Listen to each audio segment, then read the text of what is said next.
सभी भक्तों को राधे राधे। ओम नमः शिवाय। ओम श्री शिवाय नमस्तुभ्यम। एस्ट्रो हिमांशु शर्मा के चैनल पर आप सभी भक्तों का हार्दिक स्वागत है। आज हम बात करने वाले हैं एकादशी पितृपक्ष 2024 के बारे में कि एकादशी पर मरने वालों को क्या मिलता है स्वर्ग, लेकिन नहीं मिल पाता अन्न का एक भी धन। जाने क्यों रहता है भूखा। आज इस पर भी विस्तार से चर्चा करने वाले हैं। इन्हीं के साथ हमारे संग जुड़े रहें। आपके लिए उम्मीद करते हैं कि आज की जो जानकारियां हैं वो ज्ञानप्रद रहने वाली हैं।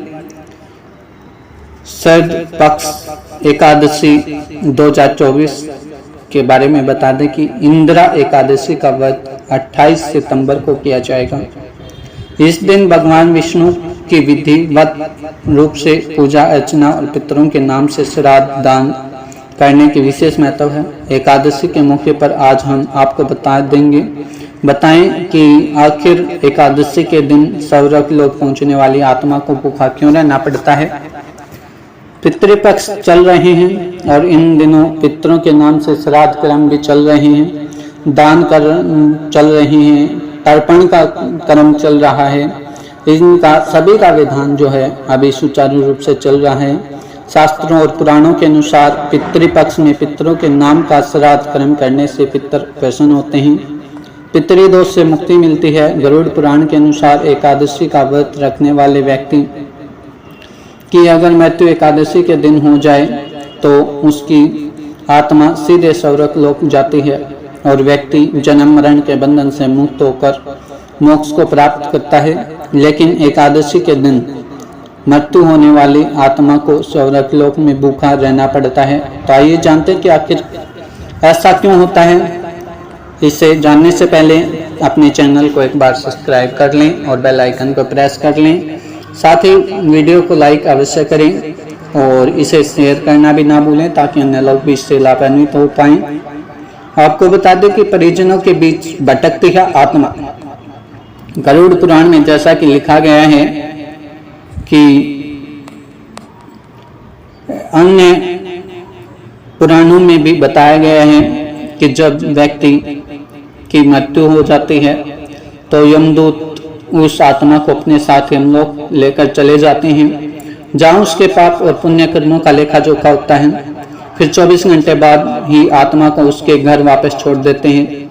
यमदूत द्वारा छोड़े जाने के बाद मृतक व्यक्ति की आत्मा अपने परिजनों के बीच भटकती रहती है और परिजनों को पुकारती रहती है, लेकिन उस आत्मा को कोई सुन नहीं सकता। परिजनों के रोते बिलखते देखकर आत्मा फिर से अपने शरीर में प्रवेश करने की कोशिश करती है, लेकिन यमदूतों के पास से में बंधे होने के कारण आत्मा ऐसा नहीं कर पाती। इसलिए एकादशी के दिन आत्मा को रहना पड़ता है भूखा। इस पर भी बता दें कि किस लिए रहना पड़ता है। एकादशी के दिन जिस व्यक्ति की मृत्यु हो जाती है वह सीधे स्वर्ग लोक में जाती है, लेकिन उसको वहां पर इस दिन भूखा ही रहना पड़ता है। गरुड़ समेत अन्य पुराणों में भी लिखा गया है कि एकादशी के दिन स्वर्ग समेत सभी लोकों में भंडारा बंद रहता है, जिसकी वजह से इस दिन आत्मा को एक दिन भूखा ही रहना पड़ता है। इस दिन स्वर्ग लोक में सभी एकादशी व्रत रखते हैं। हालांकि व्यक्ति से जुड़े पाप और पुण्य के लेखा जोखा समेत सभी कार्य किए जाते हैं, लेकिन इस दिन भोजन किसी को नहीं मिलता है। स्वर्ग लोक की तरह वैकुंठ धाम में भी भंडारा बंद रहता है और भगवान विष्णु और माता लक्ष्मी समेत वैकुंठ धाम में रहने वाले सभी एकादशी का व्रत करते हैं। अब बात करते हैं इंदिरा एकादशी के महत्व के बारे में। तो आपको बता दें कि पितृपक्ष में आने वाली एकादशी तिथि को इंदिरा एकादशी के नाम से जाना जाता है। इस दिन एकादशी का उपवास करना चाहिए और विधिवत रूप से भगवान विष्णु और माता लक्ष्मी की पूजा अर्चना करनी चाहिए। साथ ही इस दिन पितरों के नाम का दान और श्राद्ध कर्म करने से विशेष महत्व है। ऐसा करने से भगवान विष्णु के साथ साथ पितरों का भी आशीर्वाद मिलता है।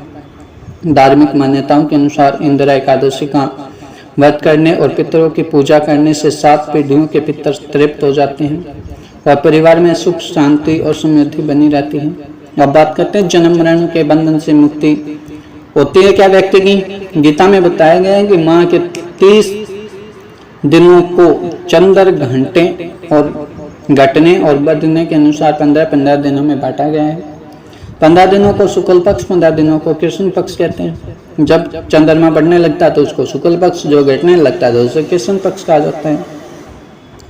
अब बात करते हैं कि शुक्ल पक्ष के अंतिम दिन पूर्णिमा तिथि आती है, वही कृष्ण पक्ष के अंतिम दिन अमावस्या तिथि आती है। शास्त्रों में भी बताया गया है कि शुक्ल पक्ष के 15 दिन देवताओं के माने जाते हैं, वही कृष्ण पक्ष में 15 दिन पितरों के माने जाते हैं। देवताओं के दिनों को उत्तरायण और पितरों के दिन को दक्षिणायन काल कहते हैं। गीता में बताया गया है कि जिस व्यक्ति की देवताओं के दिनों में यानी शुक्ल पक्ष में मृत्यु होती है, वे जन्म मरण के बंधन से मुक्त हो जाते हैं। वही जिनकी मृत्यु पितरों के काल में यानी कृष्ण पक्ष में होती है, उनका जन्म फिर से पृथ्वी पर होता है। तो उम्मीद करते हैं कि आज की सभी जानकारियां रोचक रही होंगी और आपके लिए ज्ञानसम्पन्न रही होंगी। और भी इसी प्रकार की जानकारियां हमसे प्राप्त करने के लिए चैनल को अवश्य रूप से सब्सक्राइब कर लें और बेल आइकन को प्रेस कर लें, ताकि इसी प्रकार की और भी जानकारियां आपको सबसे पहले उपलब्ध हो पाएं। इन्हीं सभी जानकारियों के साथ मैं पंडित हिमांशु शर्मा, धन्यवाद।